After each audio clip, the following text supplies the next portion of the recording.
God.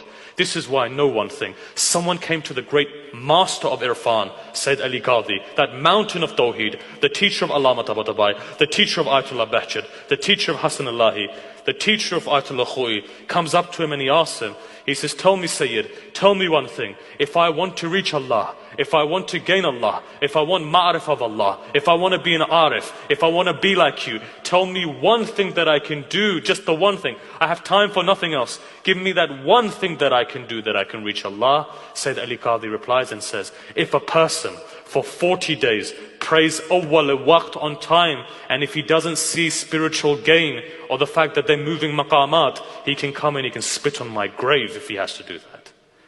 It's the power of a person who's praying. There's a handwritten note from Sayyid Ali Qadhi that I have a photocopy of. It says this: if a person takes care of his prayers, everything else takes care of itself. If you are having financial difficulty, make sure that you're praying on time, that you make the axis of your life your prayers, and you see all of those things, all of the problems, trials and tribulation are alleviated from your life. This is why one thing we say, and that thing is this, that regardless of who you are, however big a sinner you are, whatever you do, don't give up on your prayers. You know, a lot of times people will say to you, look at you, you sin and you still pray.